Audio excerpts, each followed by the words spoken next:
boss was escalating. Pregnant ladies and little kids better get the hell out of the way, because I am running. I'm like Forrest Gump, dude. I am running. So the Titanic was the biggest ship on the ocean, but that didn't mean it was unsinkable. Okay. All right. I want you each to use ombudsman in a sentence next week. I got one for you. My name is Kevin, the official ombudsman of the Just Let's Play podcast. You like apples?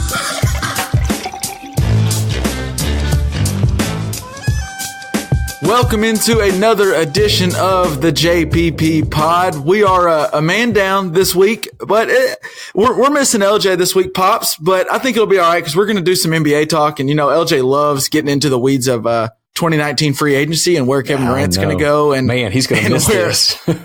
I know he's going to be so mad when he hears this and realizes he missed out on the NBA pod. But we'll get LJ back next week. But first, I just want to ask you, Pops, how you doing? What's going on? Man, I'm doing good. It's cold. It's been raining here. It's kind of nasty weather, but you know, you take what you can get. Yeah, I'm almost to the point we've had it's been like 34. LJ, again, speaking of LJ, he's probably listening to this with his like 10-degree weather in Chicago. He's and got snow, no and pity. He's probably rolling no sympathy for us at all. His eyes are going to be sore how much he's rolling his eyes at the beginning of this episode. But yeah, we have like 35-degree weather here and it's just raining. So like, it's not snow. It's not fun winter weather. It's just cold and wet and nasty. It's just not a good time. It's not a good time to be in our business either. If you're in the convenience store gas business, you don't want to do anything but go to work and go home. That's it right now. Yeah. I think that's all anybody's wanting to do. But, good thing about this weather was it let us sit at home, or for me at least, I sat at home a lot over the weekend and, watched it was NBA All-Star weekend. And I don't know. It's hard to, I'm torn on whether I was happy with the weekend or if I was kind of like, it seemed like a letdown. I'll just toss it over to you. What'd you think? Did you catch any of NBA All-Star weekend? Yeah, I did. I got to, was it Saturday night? We were kind of just messing around and I had the dunk contest and the 3-point shooting contest. I mean, who the hell is Joe Harris? I want to talk about him here in a little bit. And then, what is it? Hamadou, who was the guy that won the dunk contest? Hamadou Diallo. Man, I mean, yeah, actually, did you know his senior year of high school, he was a senior when I think Zion was a junior, mm-hmm. and Zion Williamson and him had a high school dunk contest. He lost to Zion Williamson, but that was the last time he was in a dunk contest. So I wish I could have been at that one. That would have been pretty impressive. No kidding. But I thought the game was pretty interesting. I watched most of it. Looked like Giannis was definitely, looked like he was angling for the MVP, of the game and would have won it had his team won it, I think. Wound up KD took the MVP home. Quick question on Giannis. I know like guys, like certain players reach that first name basis, like Kevin Durant, you call KD, but like LeBron is just LeBron. Michael is just Michael. Kobe's Kobe. Is Giannis, has he reached first name basis or just that people don't like pronouncing Antetokounmpo or whatever it is over and over again? Well, exactly. You took me where I was going and I want to, here's the thing. Yes, he is that good and will be for years, but it is hard to say his last name. So, I mean, I just go Giannis, obviously, but. Or the Greek freak. Yeah, it's funny. You hear that even with like sports analysts, they'll just call him Giannis or the Greek freak. I want to learn to say his last name. That's what I was going to get at though, because he is such a player that's going to be here for a while. I am bound and determined to learn the correct pronunciation for his last name. Well, you want me to teach you a little trick? Yeah. So it's a little trick in the biz. And I've had one person tell me this way back in the day when I was interning someone. But if it's one of those tough names that a lot of people probably don't know, you just get as close as you can and just say it quick and don't hesitate. So I think it's Antetokounmpo and just say that quick. Antetokounmpo. And people. Antetokounmpo. Well, see, you're putting a little 2 in there. I think it's just Antetokounmpo. Like you I think you're saying it right, but that's the thing. Well, if you just say it quick, like Giannis Antetokounmpo and then keep going, people just, even if you say it differently than someone else says it, they might, if you just say it confident, they're like, oh, Lifford must be saying it right, so I'll just say it that way. Well, our listeners will know that sometimes I put an extra syllable in a word and can't like lightning, but I am. There's a throwback for any of the long-time listeners. That's right, for any of you long-timers. But I will, by the NBA Finals, by playoff time, if not next week, I will learn to say Antetokounmpo correctly. That's a promise. Man, he was though. He was lighting. Well, we'll get to the All-Star game in a second. Let's rewind back just a little bit. Okay. You mentioned, let's go to Saturday night. One, do you have any interest in, did you even watch the skills challenge before the 3-point shootout? I had it on. We had some people over and I had it on with the sound down and I was a little interested in it, but I was way more interested in the 3-point, to get to that. So just briefly is the answer. To me, that's definitely, and maybe that's what the skills challenge is supposed to be. It's definitely just an appetizer. That's when you have like the TV's not necessarily up. You're watching it, but you're not like, even the players, if you watch the guys, like Luka was kind of jogging around a little bit, like half-heartedly throwing up the half-court shot. Shout out to Jason Tatum, hit that half-court shot. And that's what won it for him, right? What was the deal? How did that end up? I didn't understand that last shot. What is the deal? Well, so what they do, here's the way it works is they dribble down, they dribble through like an obstacle course, and then they have to make the pass into that little thing. And I would say, I've not tried that, but I would just imagine that's a lot harder than sitting at home watching than that looks. Like, I think it'd be hard for me to throw a basketball in that. I would get it, I think, eventually, but I would definitely wouldn't get it. I wouldn't be shocked if it took me 10 tries even to get that. See, I just think it's a little harder. I thought I could do it easily, but seeing how many of them didn't just throw it right in there, or some didn't. I don't know how many, but I thought it must be a little tougher than it looks. And I don't know that for a fact. Like I said, I've not tried. I just feel like that's one of those things. Sitting at home, you might be like, how come they can't get that? And then I feel like I'm glad I'm not the one on camera because I would sit there and miss it like 7 times while so like the NBA player just throws it once. But so they do that. They do that one time. Then they dribble all the way down the court, do a layup, and that's supposed to, that part of the skills is supposed to, like, I guess, help speed. So like De'Aaron Fox is fast, so that would help him out. And then they come back down and they have to shoot a 3. And I don't understand. I'm glad you brought this up. I don't understand why every single one of them doesn't try the half court shot, because they're dribbling the ball and they shoot the ball they're dribbling. If they miss that one, because you have to finish it, you have to make that 3-pointer. But if you miss the 3, then there's a rack of balls or a big bucket of balls right beside you and you pick them up and start shooting. So why wouldn't you throw that half court shot up? You're already going to run to 3-point line. If you hit the half court, then you're over. If not, you're back there. You just pick a ball off the rack and you can kind of set your feet and shoot. I don't see why you wouldn't shoot the half court every time. So is it a timing thing? Is that what, so Tatum hit that half court shot and his time was done. So he finished the course quicker than anybody. Is that how that worked? Well, it's kind of timing, but really it's more like they do it like a tournament style. So like 2 guys go against each other and whoever wins that challenge. So like, I think De'Aaron Fox went against Trae Young. And whoever wins that one goes on to the next round. And Luka went against Jason Tatum and he lost. So Tatum goes on. And then they just go, I think it was 3 rounds and there's 2 at the final. And it was Jason Tatum to win it. And he actually, interestingly, he threw that half court shot up when the other guy was ahead of Tatum, because I think Tatum missed a pass or something. And the other guy missed the first 3 and Tatum threw it from half court and made it. And that's what won the game for him. So that stuff's fun. That's kind of fun. But even you can tell by the players how they're doing it. Like, that's just kind of, they're just there because it's All-Star weekend. It's a reason to go. It's fun. Right. But it's not like when the 3-point shootout came on, that's when I kind of dial in, because that would be cool. To me, I'm so envious of those guys. Like, it's so fun just to watch how they just knock down 3 after 3 after 3. I mean, I just love, like you talked about, the one person who's fun to watch is Steph Curry. I just love his jumper. And I mean, everyone likes Steph Curry, but you mentioned Joe Harris off the top, and that's who won the whole thing. And a lot of people probably like you are like, who the hell is Joe Harris? Yeah. The interesting story about Joe Harris, he was at the Cavaliers when he first came in. He's always been a 3-point shooter, but he's at the Cavs with LeBron, and he was just rode the bench.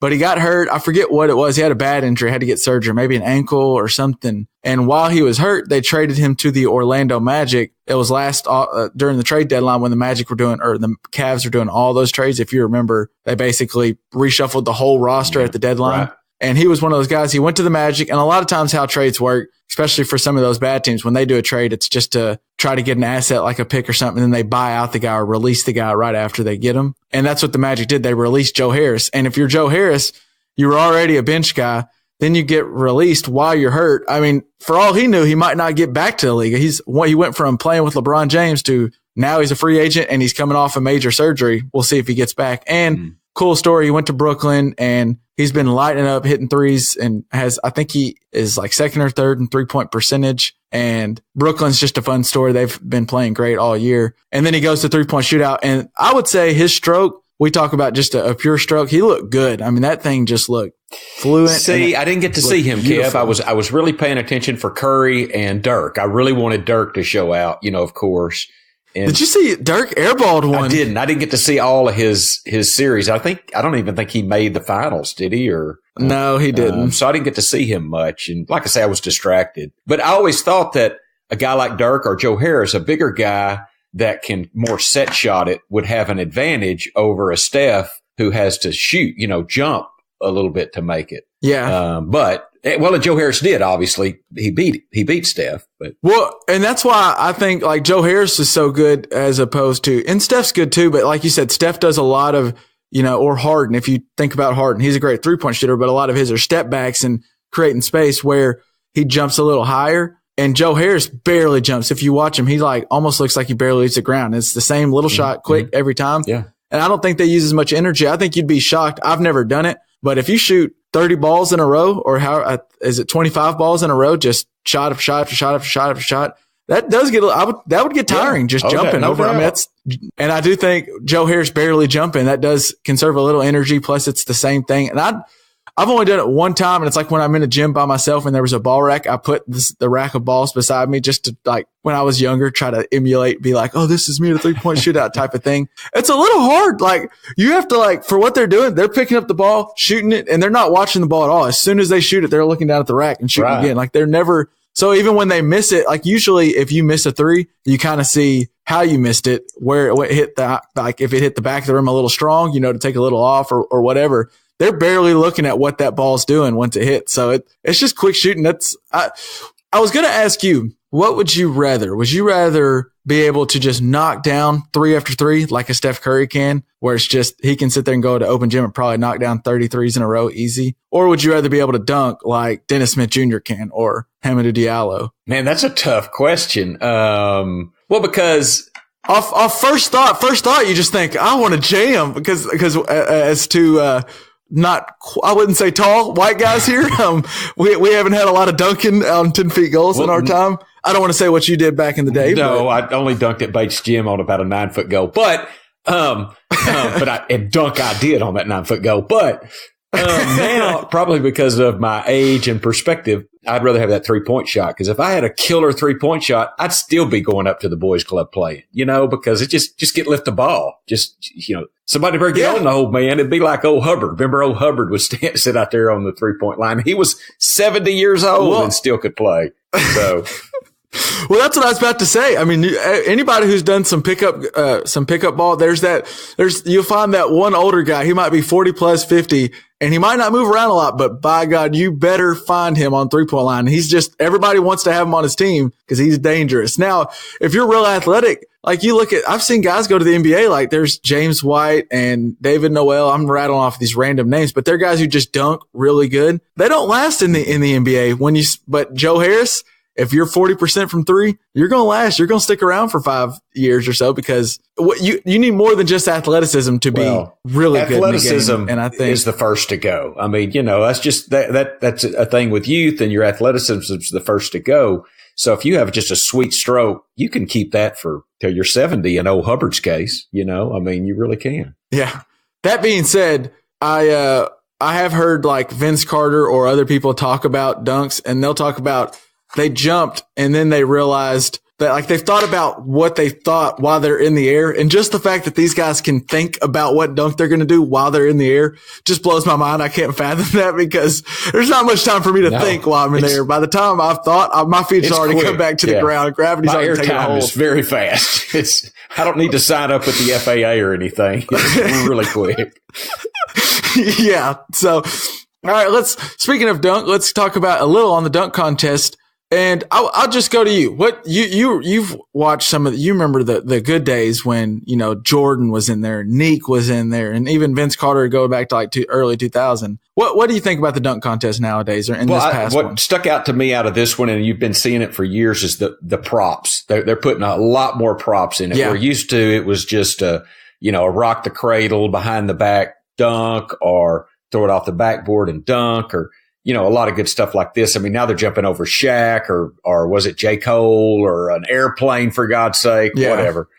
But I thought some of them were pretty cool. I really did think that it was between, I don't know who it came down to, Dennis Smith Jr. and Hamidou, say his last name, Diallo. Those were my two favorites. And I don't, did it come down to those two? Was it those two in the end? I can't remember. I believe so.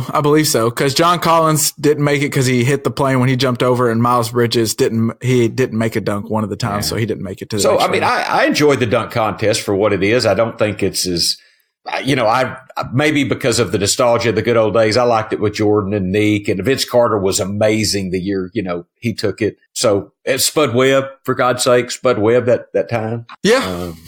I got a little bit, I'm not going to say a hot take because I'm definitely not the only one probably saying this.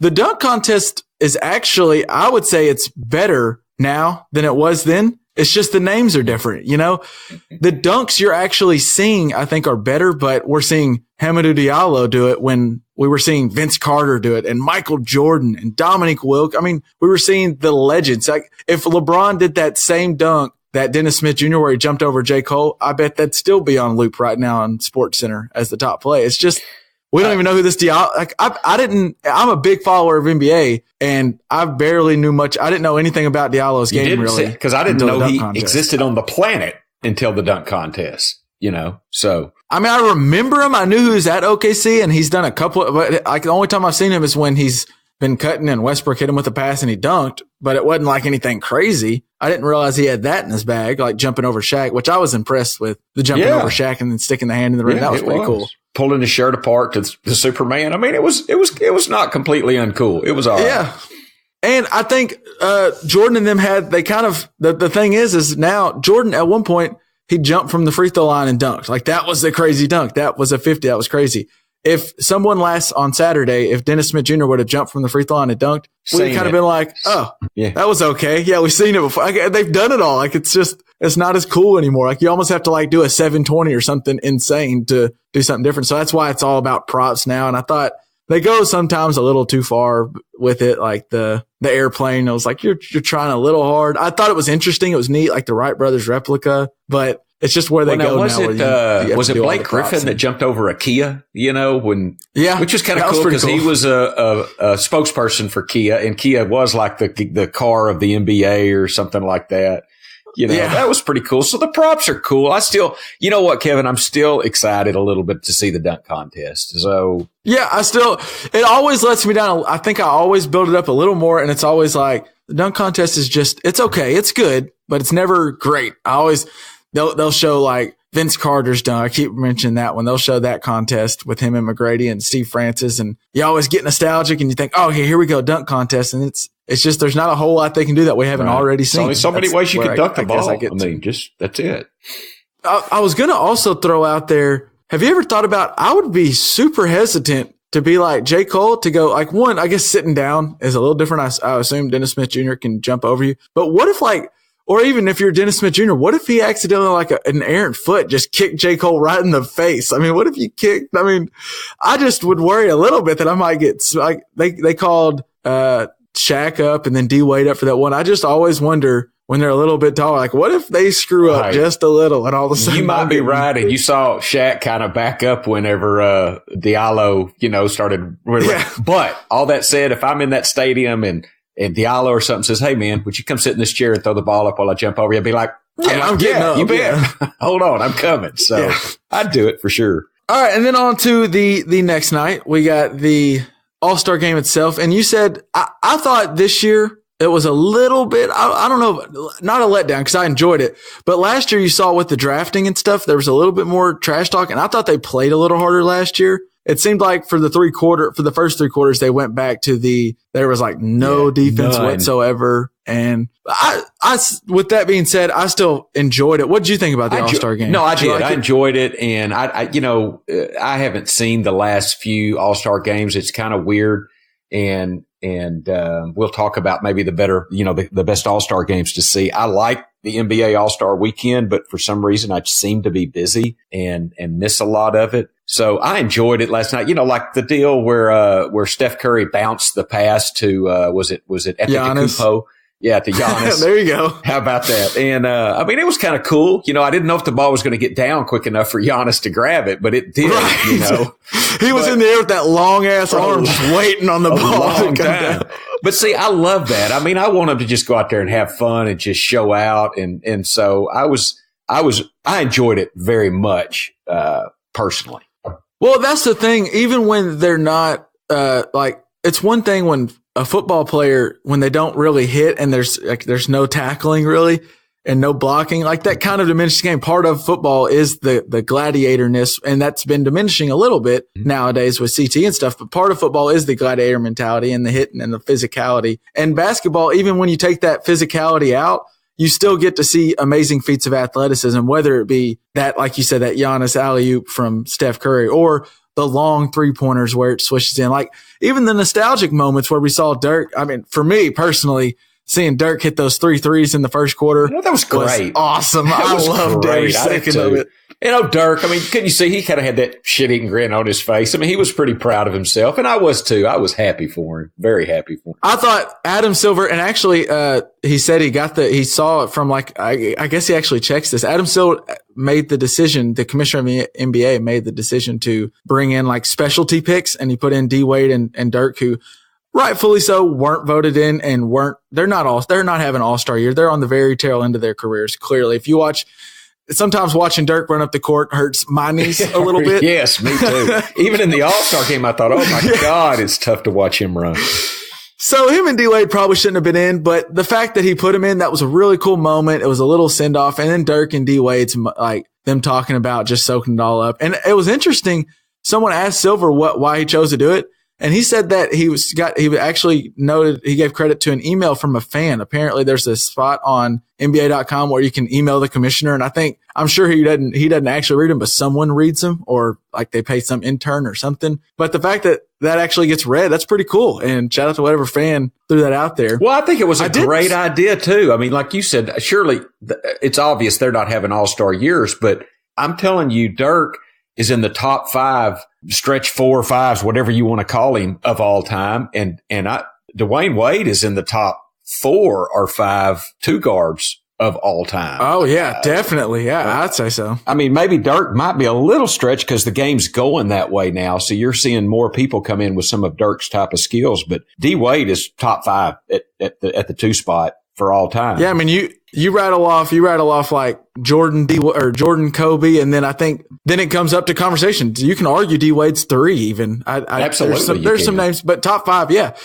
And I think that's why it was so cool. There's the nostalgic moments, between Twitter went nuts. It wasn't just of course, Maverick fans, and a lot of Maverick fans I follow were just loving Dirk hit those threes, but just fans of the NBA in general, just to see a guy, you've been watching him for 19 years now, and he's still, one thing that doesn't get old is seeing that 3 ball, just that high arcing 3 go through the net. And then D Wade's moment where it was perfect moment where he threw the alley-oop to LeBron off the glass. Mm-hmm. And it was almost identical to the alley-oop that in Miami. It's like their famous play in Miami where D Wade throws the alley-oop off the glass.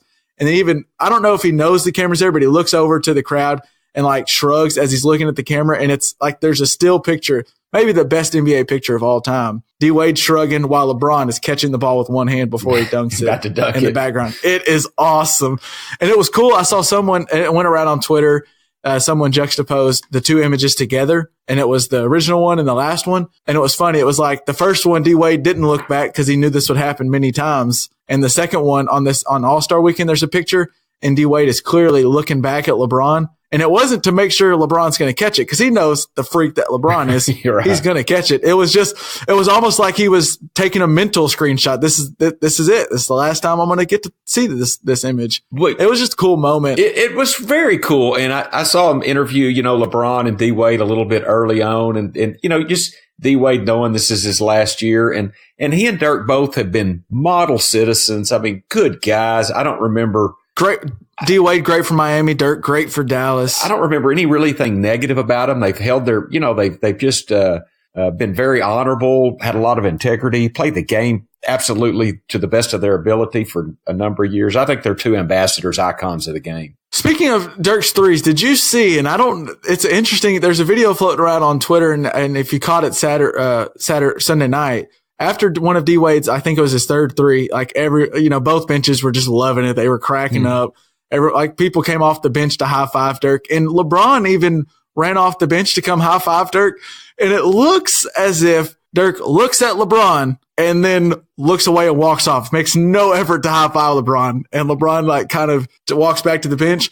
I don't know if it was intended or not, but there is some beef that dates back to when in the 2011 finals, when Dirk, I don't know if you remember, there was a game where Dirk was supposedly sick. He didn't say that he was sick, but there was like reports that he had the flu. And like during a pregame media thing, LeBron and D Wade like joked around and coughed, like did some fake coughs, like, we're sick.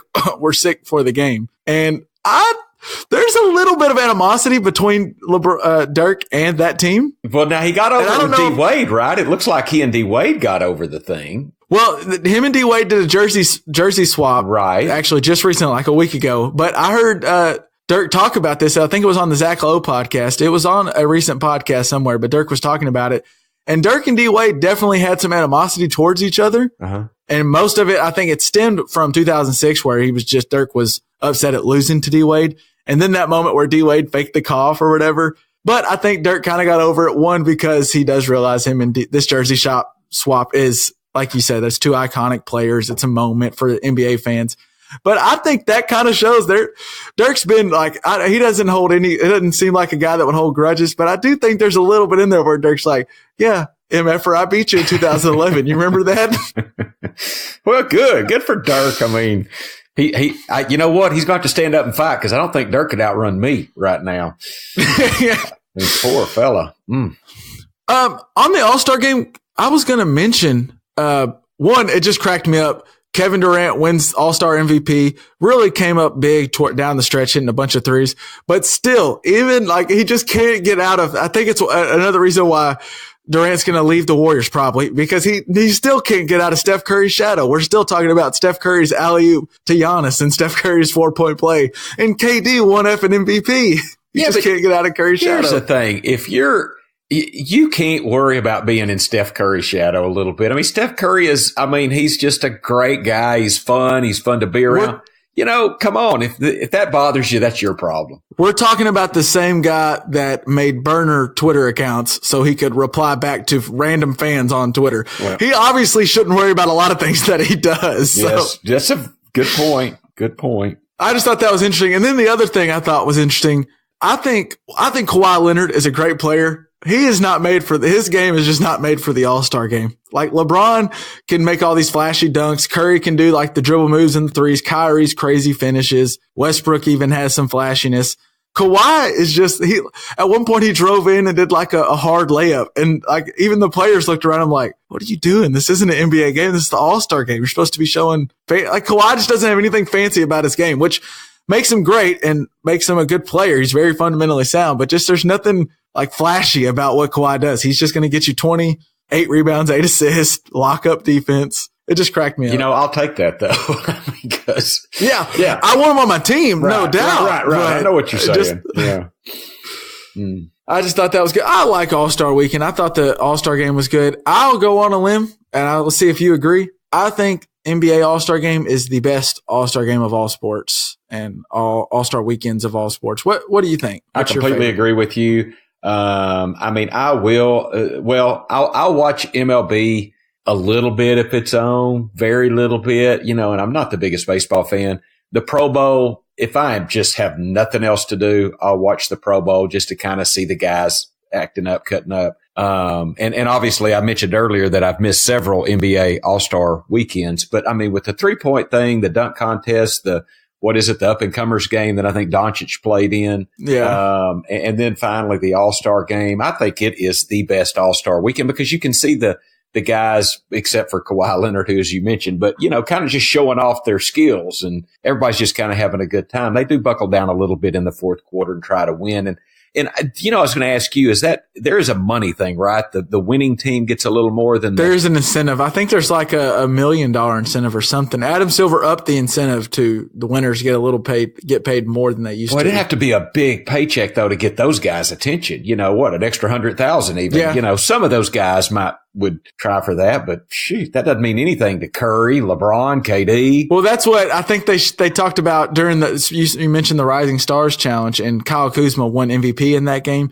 And after the game, they asked Kyle Kuzma about it, and he was like, yeah, I was going for the MVP. I forget what the number was. He was like, there's a $35,000 bonus to whoever gets the MVP. To Kuzma, still on a rookie deal, that's something. I mean, it's not like crazy, but that's still something. Yeah. To us, or to LeBron, I mean, who's making, and we'll get into max contracts, but who's making like 30+ million a year, a couple of $30,000. That's probably what he spent at All-Star Weekend. Yeah. I mean, that's what he spent the night before while he was partying All-Star Weekend. What do you mean? He's made that since we started this podcast. I mean, seriously, he's through endorsements or whatever. He's made $35,000 while we've been talking, guaranteed. But that's why I think the draft does something, because it gets a little more into almost the trash talking of it. I don't think players got into, I want to make sure the East wins because we don't want to lose to the West. There's a little bit, but at the end of the day, they don't really care that much. I think when you start drafting players, one, you may get a guy who's drafted later than he thought he should. So now he's going to come a little harder. Or if LeBron took Durant first overall, now he needs to show why he's worthy of being. I just think there was something to it. Plus, I think the drafting's cool because it's just like, it's like they put the 30 best players in the NBA, put them out at a park, and now they're doing a pickup game. Let's pick teams. Whose idea was that? Was that Silver's idea?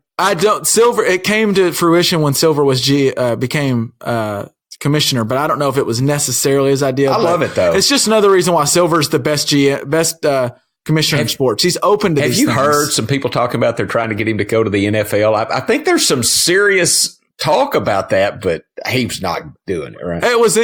Silver actually, I think it came up because Silver mentioned that, yes, he's had multiple people reach out to him about being the NFL commissioner.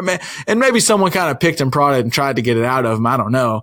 But yeah, if I'm the NFL, I would definitely think about it because I think he's the best commissioner. But yeah, Silver ain't. He's not thinking about leaving the NBA for a second. The NBA right now is a cash cow. I mean, like how much it's a year-round business nowadays. I know LJ hates it. We've talked about it, but with free agency and players moving, the NBA is always, if not the top story, one of the top stories. It's an international game too, whereas football's not completely. You don't have the CTE issues. I mean, basketball is where you need to be for sure. Adam Silver's got a great seat and he's not ready to leave anytime soon. And he's doing a fantastic job. I think best commissioner in all sports. Completely. So I will say, speaking of best All-Star games, and we'll move on, but this is probably a time where Uncle Tony should be on just for this topic at least, because I think one thing about the MLB All-Star game, and I've heard people's argument that maybe it could be up there, is a pitcher, you can't really take a little bit off. Like a pitcher's throwing his stuff in an All-Star game.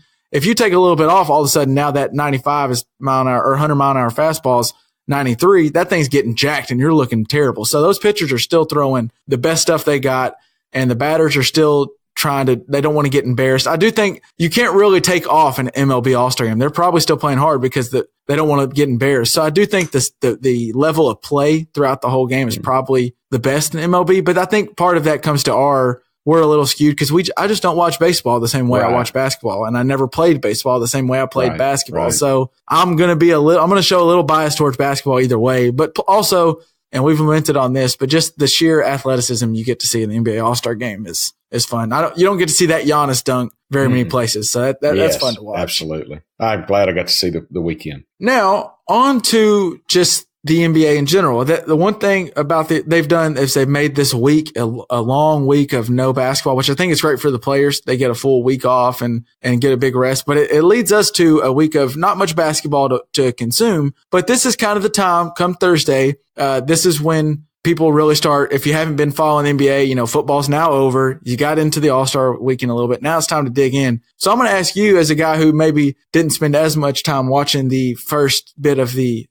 first half of the season or first 2/3 of the season, what's something you've been looking at maybe that's going on in the NBA since you started watching that you have a question about, or that you just I've got several, so I'll just start at the top. And one thing that I was very interested in is the 3-point shot is such a part of the game now. I mean, you can't separate the 3-point shot from the NBA. It's so integral to the game. So obviously you get an extra point for a 3-point shot. So you're getting 3 points instead of 2 points.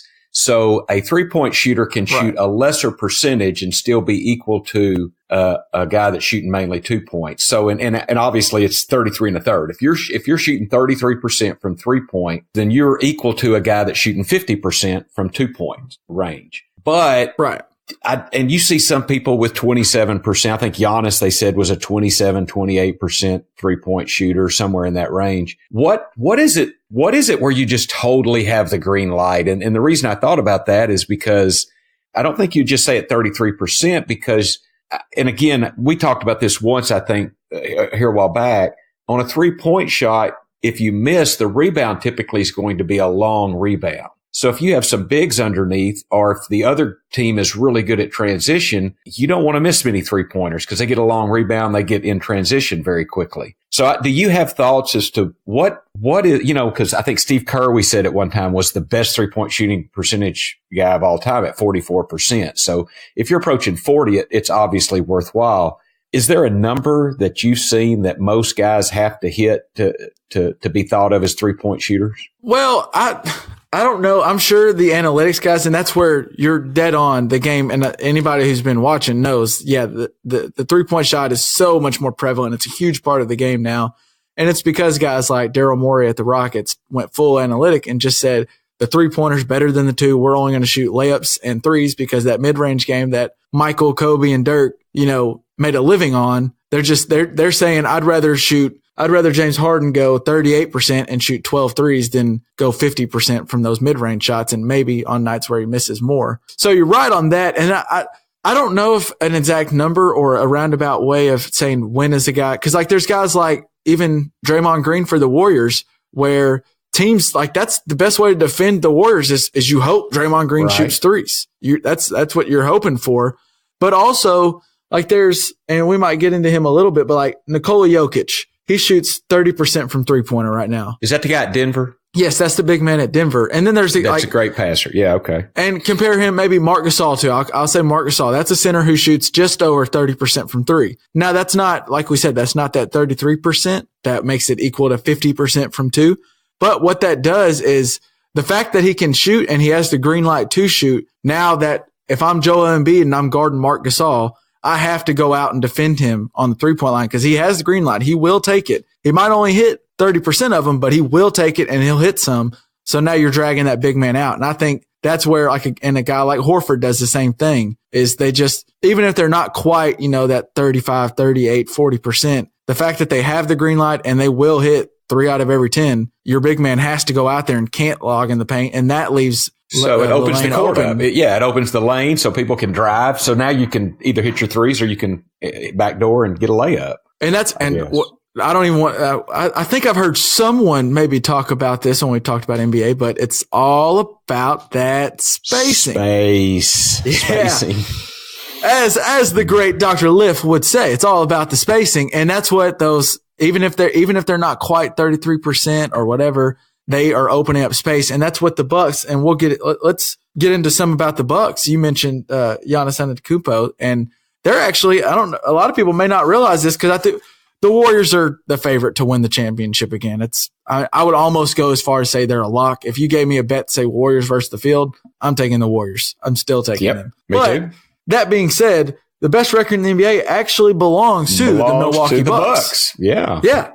And we actually got to watch them live, and we saw them when they came to Dallas, and they were kind of resting some guys. But you saw in the All-Star game, Chris Middleton, who that man was jacking up some threes. You were telling me about him, Kev. Yeah, and I hadn't seen him play till the All-Star game, and he looked good. Yeah, I can see he's a talent. And what the Bucks do, and they go right into what we're talking about, those big men and spacing, is Giannis, you mentioned it. He shoots, I have the numbers here. He shoots 22% from 3. He really needs to find, if he ever finds it, and by the way, he shoots bad from 3 and he only takes 2.5 a game. That said, in a game when it's all 3-point shooting nowadays, he's still averaging 27 points, almost 13 rebounds, and 6 assists. So he's having a hell of a year. Yeah, no one's done 27 and 12. No one's done 27 and 12 since, I think I looked it up. That's like Karl Malone numbers, 27 and 12. And Karl Malone didn't put up 6 and do the things that Giannis can do as far as bringing the ball up the court. No, he was not bringing the ball. He had John Stockton to bring the ball up the court for him. So if Giannis ever finds a 3-point shot, if he can ever just get to 30% or hell 33%, the NBA is not going to have a clue what to do. I mean, I don't, Well, you can't guard look at that James guy. Harden, because James Harden, I don't know if he's quite as fast, but he's got that 3-point shot and he's physical enough. You know, and so Antetokounmpo, whatever. I know I butchered Boy, it there. it's getting worse. It's getting worse. Giannis is what? I mean, 5-6 inches taller. He's more athletic. If he could develop a shot, man, who knows? Game over. Well, Game over. So we mentioned the spacing stuff, and that's what it's crazy. That's the only reason I'm a little hesitant. And here's why I think the only team that has a chance at beating the Warriors in the series is the Bucks. And here's my reasoning on that is I think Giannis is right at that point in his career, kind of like if you remember that LeBron 2009 era before he left Cleveland, where all of a sudden I think LeBron realized, wait a minute, I can just dominate every single play of every single game the whole time. Like they're in their prime of their career. They don't get tired, 28, 29, so they can play 40 plus minutes. And you see it if you watch Giannis.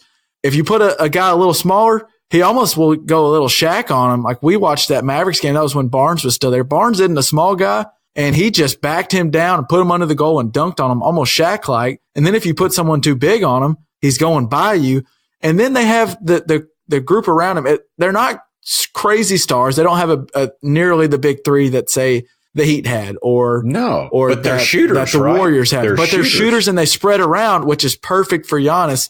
And the reason I throw out LeBron obviously didn't win when he was back in 2009 when he was at his peak. He won, and maybe you would say his peak's the Heat years, but LeBron didn't win those years because he didn't have the right guys around him. But also, I don't think he had the right coach. Giannis is with Mike Budenholzer, who, if you don't remember who that was, he was at Atlanta the few years Atlanta was the number 1 seed in the East, and their star player was Al Horford and Teague and a bunch of guys you probably don't know because Budenholzer, he's a Popovich guy, and he's a great coach, and he does more with less. So all of a sudden you got one of the best coaches. He might not be Steve Kerr, but he's one of the best coaches, and he's implemented one of the best systems around maybe arguably the best player in the NBA. And if Giannis might have figured out, I can just dominate everybody on the court. He's putting 27 and 12 and 6 right now. I can't wait to see him in the playoffs when all of a sudden he's playing right now minutes per game. He's playing 33 minutes a game. I bet in the playoffs he goes up to 40 plus minutes per game. And I wouldn't be shocked if we see a whole different Giannis. If he realizes how good he is, maybe he goes like 30. Like the other night, the game before All-Star break, he had 33, 19, and 12 in an NBA game. That's insane. What if he can do that for a series? What if he goes like 30, 20, and 10 for a series? I don't know if it's possible, but I never fathomed that being possible, but I also never fathomed we'd see a guy like Giannis that's 7 foot. He literally will take 2 steps at half court and be at the rim. It's insane what he does. So I can't wait to watch him in the playoffs. You mentioned what was something else you had on some of your notes going through? I know I got sidetracked a little bit. I think this might be a quick thing, but I've been seeing a lot about Gordon Hayward, and it looked like he might have found a little bit of his flow in a game or so, a week or two ago before the All-Star break. So my question to you really, I looked up, he's 6'8", 225. He usually plays the 3 or the 4. What is his game? I can't remember. Is he kind of a face the basket kind of guy? He's not a back down.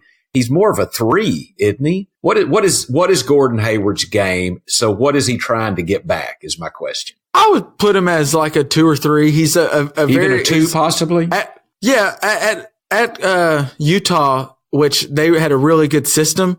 He was the system was worked around him. He's a smart player, so he cuts really. I always thought Hayward was really good at getting. He can just give him the ball and let him ISO, and he's a solid scorer. He has a good 3, a very good 3, a good mid-range shot, can drive a little bit. But I thought what he was great at is he scores easy baskets, similar to like what Klay Thompson does, where he's just a good cutter and a good enough shooter. He's just going to move around. He'll get 10 to 12 points where he just easy points where he doesn't have to work for it. And then he can get the other 10 to 12 where he's just better than you. Good offense beats good defense.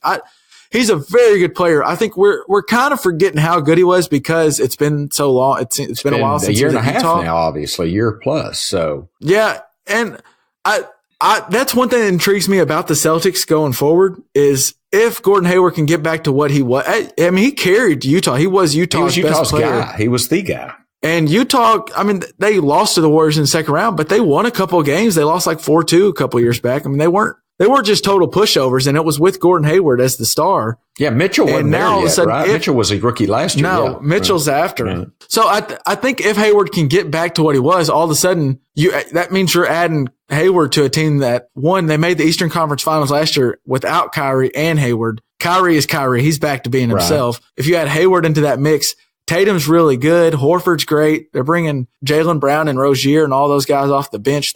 That's a good team. The thing is, I don't know if it seems like there's nights where, like you said, Hayward looks like he's back to that guy and he'll put up 25. And then there's nights where he looks like a shell of himself. And I just think that injury, I don't want to go back and look at it. We're not even going to put it in the show notes. If you want to go find it, you can go find it. It's still out there. That injury that he had. I did look at it to see it. It's tough. It's tough to see. It's nasty. And a bone comes out. And I just take you back to that same style of injury. Kind of happened differently, but that same style of injury happened to Paul George. And I think just finally this year, we're seeing Paul George finally get back to who we remember in Indiana when he went toe-to-toe with LeBron. Last year, Paul George was good, but he wasn't quite that guy. And now we're seeing he is putting up some insane numbers this year. Well, and yeah, that's a whole nother I think subject. It just takes a while. But and the only point is it's been like 3 years since Paul George got hurt in the USA game. Hayward's injury was just a year and a half ago. He might still be a year and a half away from the Gordon Hayward that we remember in Utah, or maybe not. I don't know. I think mentally that injury it's a hurdle to get over. That it happens when it happens. I don't think there's a timetable for. I'm like you, Kev. I think if Hayward gets his game back, and I think there are some indications that he may be, if he gets his game back by playoff time, I already think Boston's a good possibility out of the East. But if Hayward plays his game, they could very, very well be. While we're on Boston, I had this question for you, and I don't know how is Kyrie Irving brilliant or a bonehead? I really, the earth's flat, this bullshit like that. I mean, is he just trying to get a rise out of us? I think he's an intelligent guy, or is he really just a little off? I mean, what is your thought? So that's an interesting question. And I think there's many different answers to that. I think Kyrie's really smart, but I think he's trying, and maybe this is past tense. Maybe he was trying, but he was almost trying to be too smart, like sound smart. And he was doing this like the flat earth and I'm going to stay woke and all this. He kept saying there's an interview he had on, First Take, like way back when, like it was his first year when he first got traded to, Boston.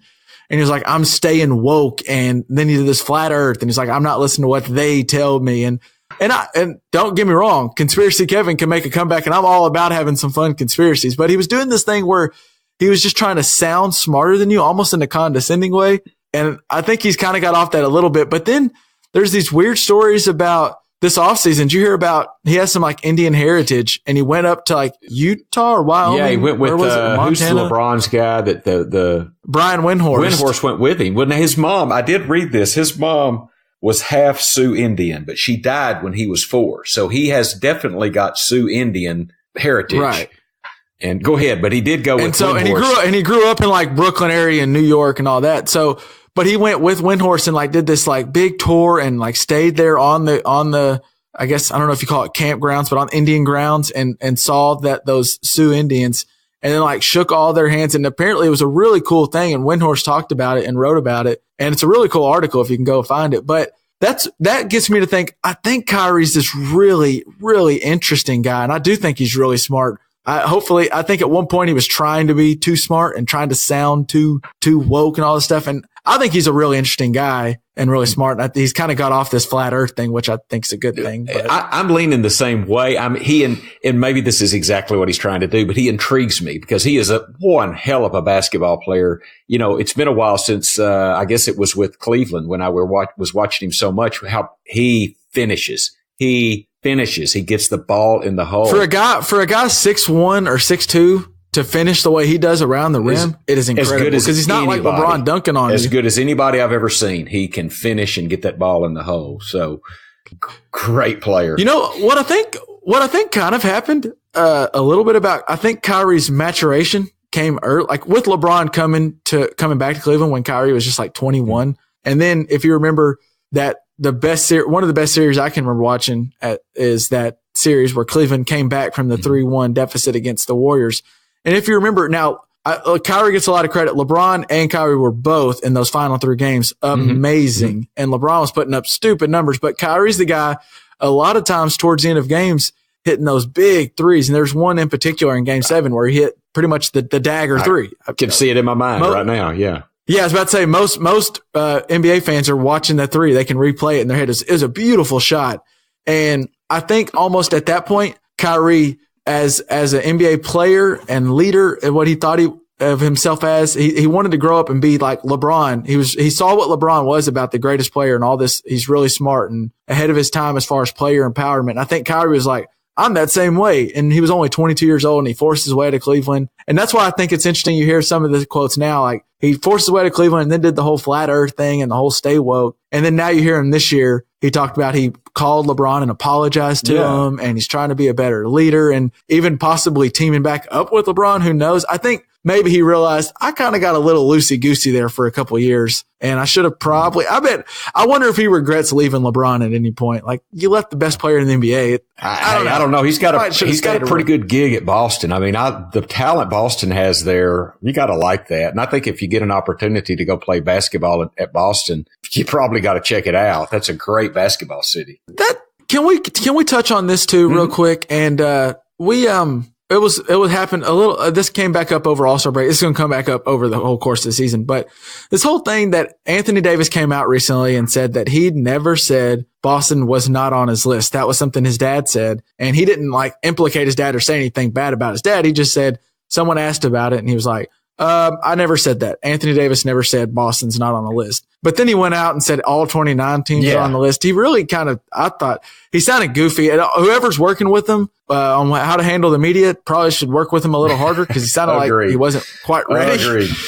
But I just thought that whole thing about him not going to Boston or Boston wasn't on his list was absurd because, like you said, to go be a star in Boston, I know it might not be weather-wise. It might not be the same as like going to Los Angeles, but we've seen what a star in Boston, that elevates you to a level of one, their fans are great, but it's not like you can't be a star. One of maybe the second biggest name in all of sports right now. He's arguably the first. I think first is probably LeBron. Is Tom Brady might be second. He plays in Boston. And then we look at what Larry Bird, he played his whole career in Boston and he's still revered as one of the best NBA players of all time. Kevin, if I was a great basketball player, I mean, I've only been, I don't know if I've ever been to LA actually, but I've been to California and I do like it. But if you can't tell me if you're a good basketball player and you get a chance to go to Boston and play, you wouldn't do it. I mean, I would in a second, in a heartbeat. Well, and then, so not only that, I think Boston's a great town to play in and the Garden is a historic venue, but the Boston Garden, but also look at who the organization, like this is Anthony Davis wants out of New Orleans because they've been unable to put the right team around him and he feels like he's wasting his time. If there's anything, Danny Ainge and maybe they've shown you they're a little disloyal with the Isaiah Thomas trade, but they've shown you they are smart when it comes to trades. That Isaiah Thomas, say what you will, and I understand it seems a little crappy that they traded him while he was maybe played him through an injury, then traded him while he's hurt, but they did it for Kyrie Irving, and obviously, from what you haven't even, Isaiah Thomas is now, I think he's finally going to play this year, but we really haven't seen the Isaiah Thomas that we thought was Isaiah Thomas since that trade, and Kyrie Irving has been as good as advertised every night. Yeah. So that trade was brilliant. We're also, Danny Ainge is the same guy that drafted Jaylen Brown, who's a good young star, got Al Horford on a decent contract, got Gordon Hayward to come over for that injury. That was a big signing. Oh, and by the way, drafted Jason Tatum. Got two teams. He was number 1 overall and traded down to number 3. Still got Jason Tatum when the team that traded up got Markelle Fultz, who's gone. Yeah, who's traded. And Jason Tatum looks like we just saw it in the skills challenge and in the last year's playoffs, looks like a star in the making. So it's a good city and that GM is really smart. Why the hell wouldn't that team be on your list? And so one other thing I wanted to add is, so you said any list of the best GMs, Danny Ainge is going to be said pretty quickly, right? Best coaches in the NBA. How long do you think you're going to go till Brad Stevens comes up? 2? three. You might mention a name you first. Might mention Kerr. Maybe you Steve might mention Kerr first, but that's Popovich. because But I mean, Brad Stevens, I'm telling you, he's going to be in the top 3-4 names. It's right there. Yeah, I'm with you. That's some horse shit. And Kyrie Irving is a 28-year-old guard who's MVP caliber. I mean, I don't know. I thought that was absurd that someone said that and that his dad came out and people believe that. I was like, I guarantee you, if Boston trades for him, he's not upset at all. If he is, he's not smart. I got two things more to ask you before we get out of here. Go ahead. One, and I'll say I want to talk about supermax contracts in a minute, but first, while we're in the East, Philly. So Philly got Tobias Harris. They got Jimmy Butler. They've got Joel Embiid. They've got Ben, I don't know how to shoot outside the paint, Simmons.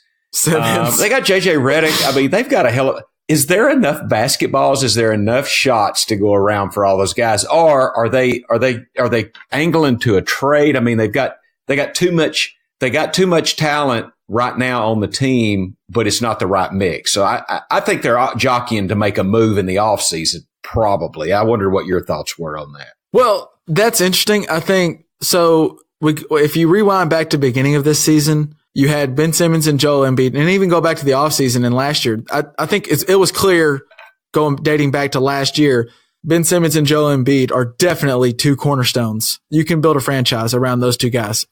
We mentioned Giannis needs to gain a three. Simmons, you're right. He doesn't shoot outside of the paint. And if he ever can gain a 3-pointer, he's going to be tough because he's tough to handle right now. And he literally will not shoot a 3-pointer. I think he's only shot like two in his NBA career, one or two. Yeah. So that obviously, and that being said, teams don't even guard him and he's still tough to handle on a nightly basis.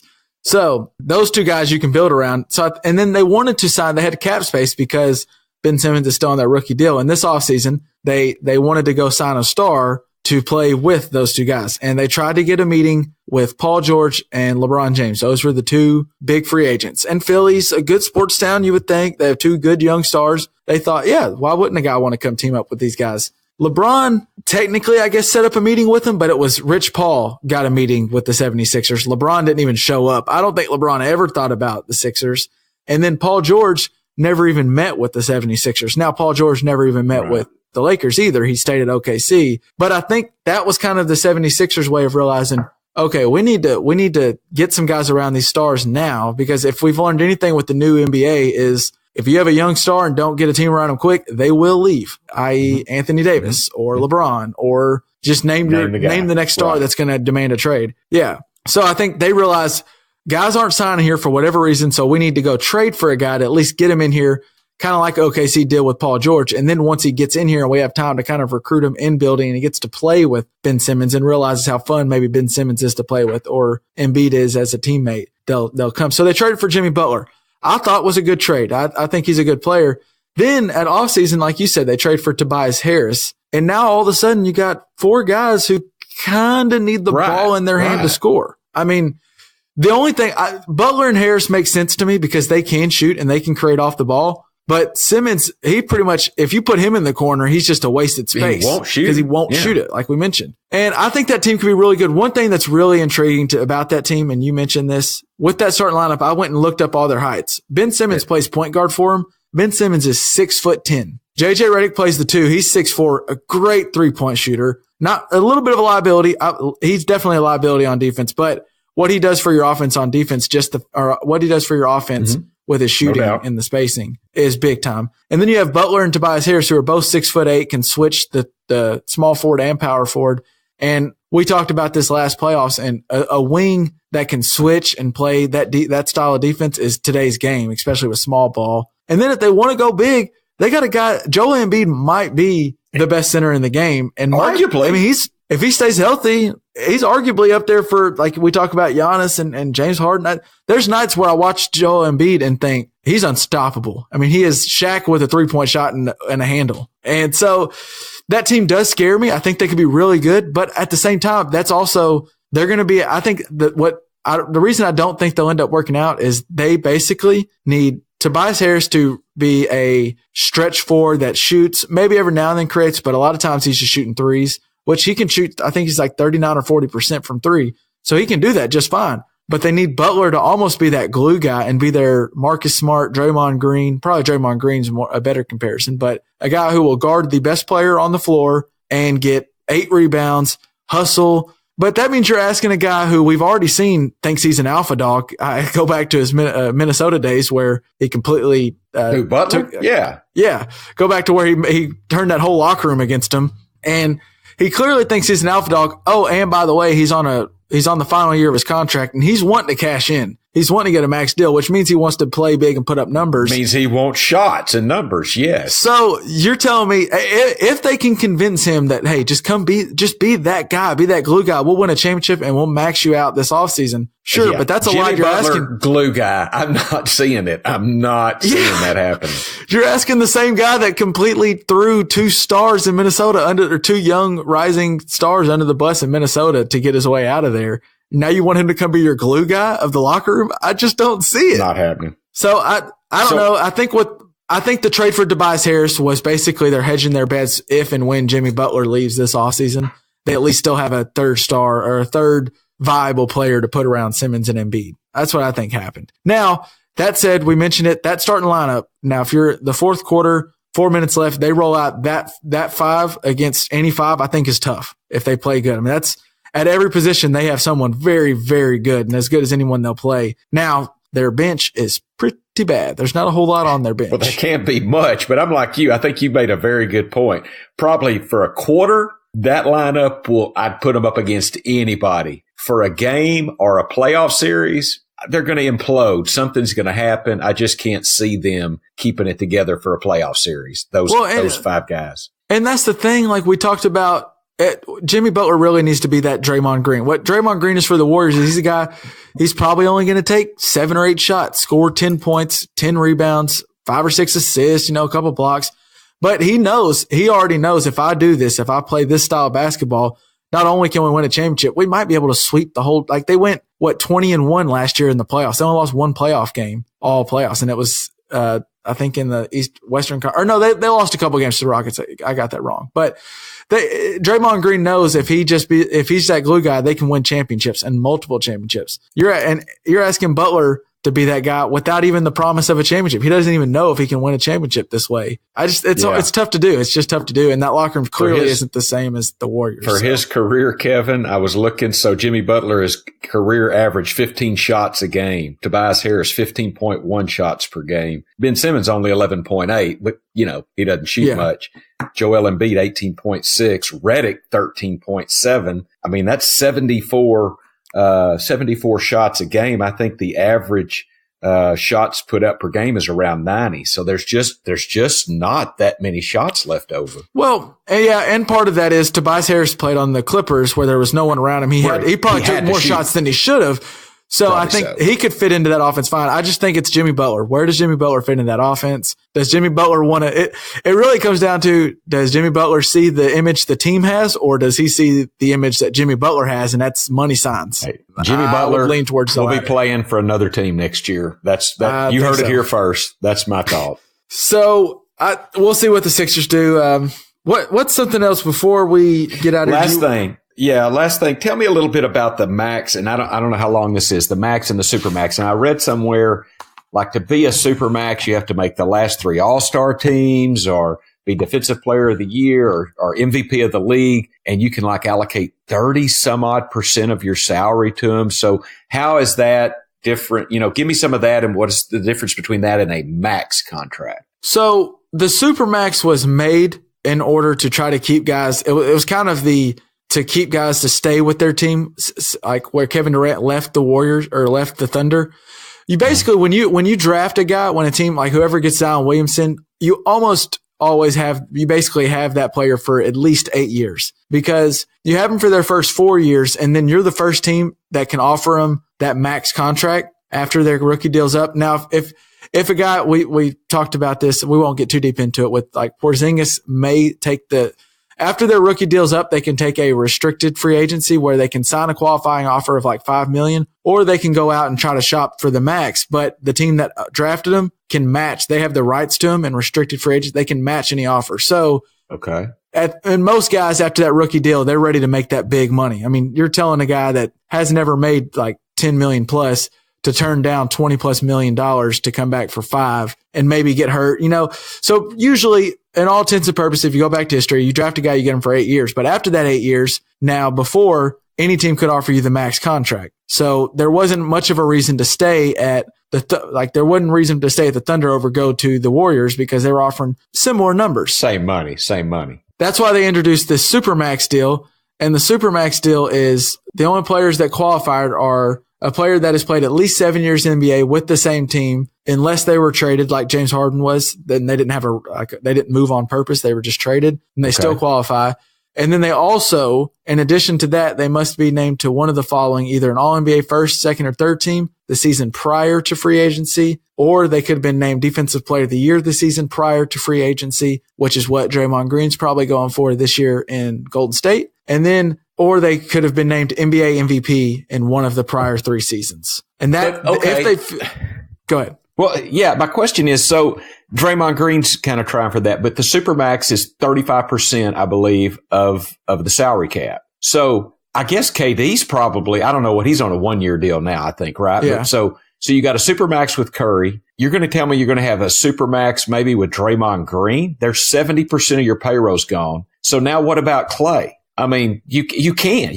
That's why Clay's probably, I would think if you're going to choose one or the other, Clay or Draymond, they're probably choosing Clay. And that's what's interesting. Clay did not make an All-NBA team last year. So he needs to make All-NBA first, second, or third to even qualify for the Supermax. So if he does make All-NBA third team and qualifies for the Supermax, this is why some people think he could go to LA, because if he qualifies, he might want to cash in, just like Curry.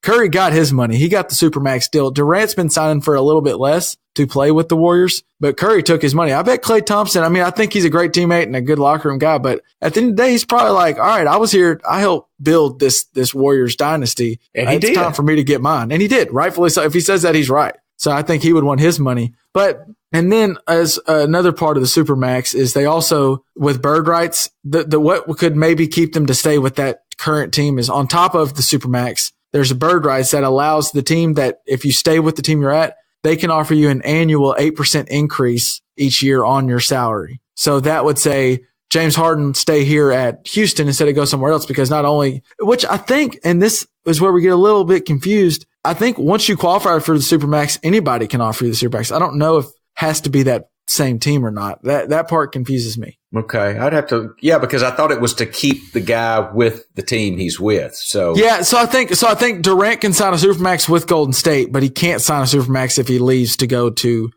New York or wherever. New York. He can sign a max, which a max is once you've reached 10 plus years. So let's get into a max deal. Yeah. What's a max? A max contract is just this. If you're 0 between year 1 and year 6 in the NBA, if you've had at least 6 or under years, you can get 25% of the salary cap. If you're 7 to 9 years in the NBA, you can get 30% of the salary cap. And anybody who's a 10-year plus veteran gets 35%. So Kevin Durant. So that's what, I've circled back to where my original point was. Okay. Kevin Durant and LeBron can get Supermaxes at any point now because they're veterans.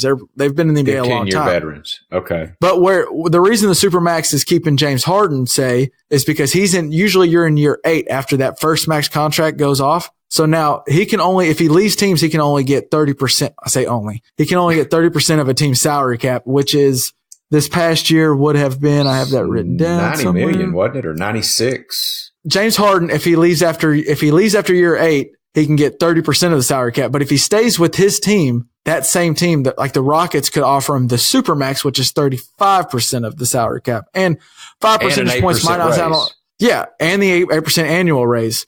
So that might not sound like a whole lot, 5% at the time, but when you start talking the millions they're making, 5 and 8%, all of a sudden there's a good reason to stay at Houston if you're James Harden. So the pro, this is what's interesting to me, Dad, and the pro is of the Supermax is a team can keep a young guy who's still in their prime on their team for a longer time. So like James Harden, for example, he recently just signed an extension, $131 million extension. So now he's locked in for the next 3 years at $40 million, $43 million, and $46 million. So tons of money, first off. But the Rockets lock him in. And that's what you want to do. If you have a guy who's 29 years old, 28, still in his prime, you want to try to lock that guy in for 4 years. Sure. Now, the con of it is you sometimes can overpay a guy who, once you give him that supermax, if all of a sudden he falls off and he's not quite worth, because really John Wall, right?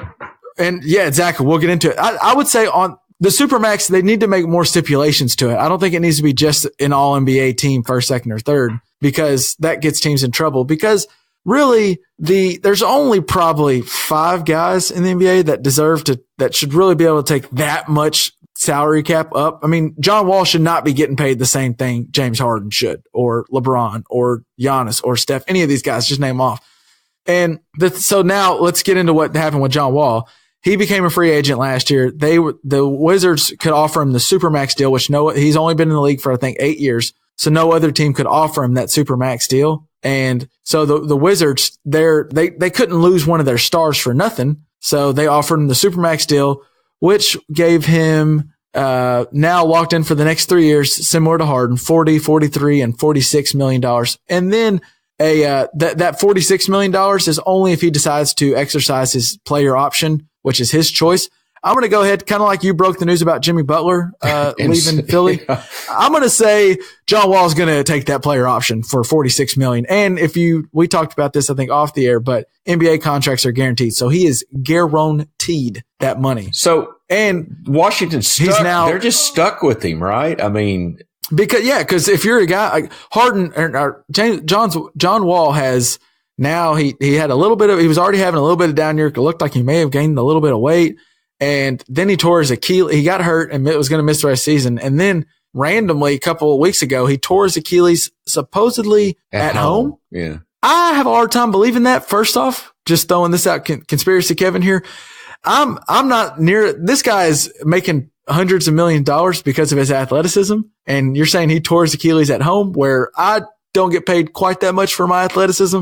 And I don't think I'm tearing my Achilles at home. Boy. You know, I'm maybe playing basketball or at the gym, and maybe he's doing something he shouldn't have been doing if he's been hurt. But either way, that takes us down the wrong road. But now he's a guy at 29 years old. He's coming off a toe injury or a heel injury that missed the season, and now an Achilles injury. And he's getting paid, as we mentioned, $40+ million the next 3 years. And so the reason he's untradeable. The reason they gave him that contract is he was a free agent. He would have walked. They would have got nothing for him, right? Right. But right. I don't know. I hear you. That's a tough situation to be in. The Wizards really had no better option. I don't think you can let him walk, but that's why I think really the Supermax needs, and the only reason he was able to get the Supermax is because last offseason he made third team All NBA last year. So he was that's what made him vaulted him available for the Supermax, which is the 35%. But if maybe you make that, they could have matched, right? If somebody gave him a max contract, another team could have only offered him a max contract, right? And right. Washington had the option to match that with bird rights. So it's still more.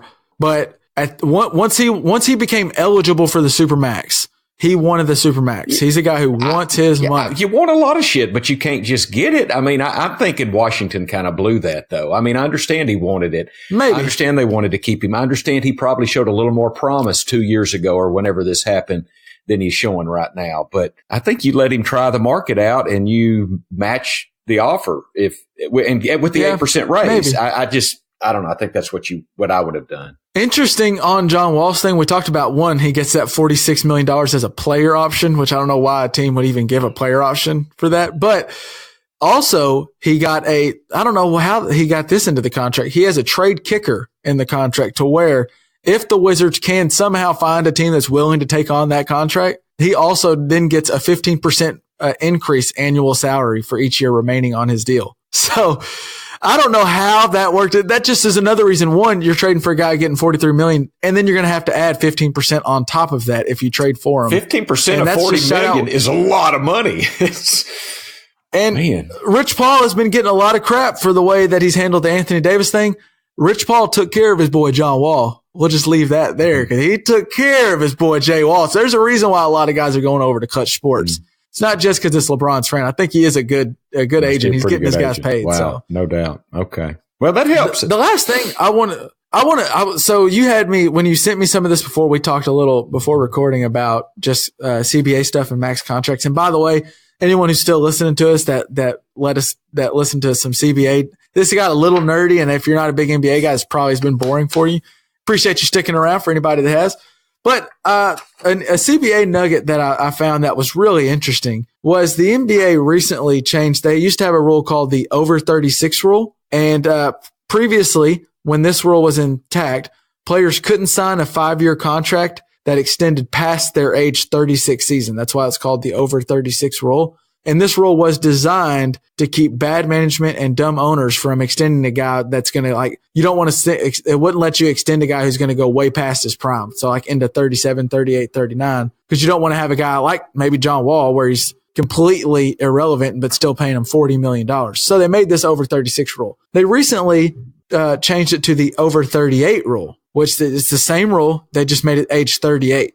The only reason that's interesting to me is Chris Paul is the president of the players union, and it was very prominent in the negotiations to have this move, the cutoff age moved to 38. Then the summer following that rule change, Chris Paul, an unrestricted free agent for the Houston Rockets, signed a 4-year extension for the supermax, $160 million, which will go into his age 37 season. So did Chris Paul negotiate this just for himself, or was this for all of the NBA? I found that really interesting that the president of the players union got this rule changed right before it would behoove his free agency. I thought that was funny. What a coinky-dink that was. How fortuitous of old CP3. No doubt. So going forward with the NBA, I don't know what we'll see. I think the Warriors are the favorite, like we said. I can't wait to watch Giannis. I think the what I'm looking forward to the most come down the stretch and into the playoffs is really what happens in the East. And it's funny. Playoffs in the East, yeah. You know, it's funny. LeBron chose to go to Lakers, and we haven't even mentioned the Lakers, which I think they get mentioned ad nauseum just in NBA talk. So, and they're really not worth it right now. But what's the most interesting is the East playoffs, and it's those top 4 teams, whether it be the Bucks, the Raptors, Philly, or Boston, right? And the reason I find it so interesting is, one, I think any of those 4 can make it. And 2, I think what happens looms a lot for what you see for the future of the Eastern Conference. Because if the Sixers go on to the finals and maybe give the Warriors a run for their money, maybe Butler and Tobias Harris and that whole team goes, we can do this. This group right here can do it. Let's all stick together, maybe even take pay cuts, whatever. If they flail out and lose in the second round, which since there's 4 teams, one of those teams are going to lose, 2 of those teams will lose in the second round. If the Sixers lose in the second round, I think Butler is, like you said, gone as soon as the whistle blows for that final quarter. It'd be like those guys at Arizona, remember the sweat hadn't even dried. They're like, I'm going somewhere else. I'm going pro. The same goes, I think, for, I don't think Toronto traded for Kawhi Leonard, and knowing that he's in the final year of his deal and he's going to be an unrestricted free agent, he can go wherever he wants, and they're hoping that they can convince him to stay. If the Raptors, say, win the East or go to the finals, maybe that's enough to convince Kawhi to stay. If they lose in the second round, maybe that's what convinces Kawhi that, all right, peace out, Toronto. It's been fun being in Canada for a year, but I'm going to go to LA or whatever. And then same goes for, I think, the Celtics. If the Celtics get bounced early and Gordon Hayward doesn't become that guy that we think he is, does Kyrie Irving decide that he wants to go to New York with Kevin Durant, or maybe LA with his old teammate LeBron? I don't know. Kyrie's made it clear that he's not completely locked into the Celtics long term. And then the final one is the Bucks. And I think Giannis is interesting because this team, after this year, what they'll have to do is they'll have to re-sign like Chris Middleton and some other guys.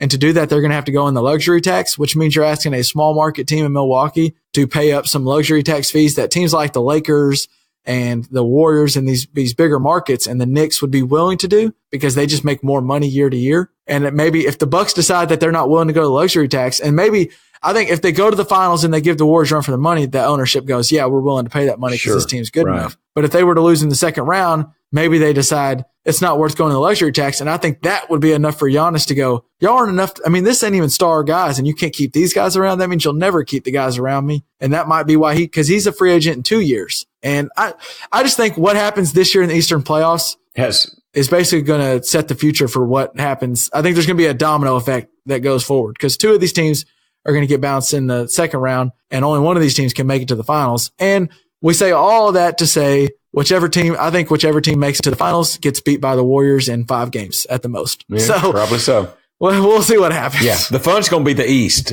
But, yeah. Most def. I'm excited for it. I'm excited for the NBA. I'm pumped. I've been watching. I'm always pumped about the NBA, so I can't wait. But it'll be fun to watch going forward. And then the MVP race will be great. See what happens there. And we'll continue to talk about this going forward. Yeah. And next week we'll be back. There's some stuff on college basketball We'll be I want back to next talk to week you to about. We'll talk. talk about that next week. We're almost into it. We are going to wrap up this tonight and actually go catch. We're recording this on Wednesday or Tuesday, so I'm going to go catch the second half of the Duke North Carolina game. A little Zion Williamson. I'm sure there's some talk later. We'll have this off season or this and in the coming weeks of Zion at Duke and Zion going pro and all that. So we'll get into that with LJ later, and then March Madness. It's right around the corner, baby. The best time of the year. So there's a lot going on. A lot of hoops coming up. A lot of hoops. And the Oscars are coming up, baby. So right. We love some movies. So we'll talk some movies when LJ comes back. It'll be a lot of fun. But I appreciate you jumping on with me again, Pops. Having some Had talk. a fun time. And, Thanks. All the listeners out there, we appreciate you sticking around. And we'll be back next week with LJ with the normal pod. So stay tuned for that. And make sure you subscribe and leave us a review. Peace out. Peace.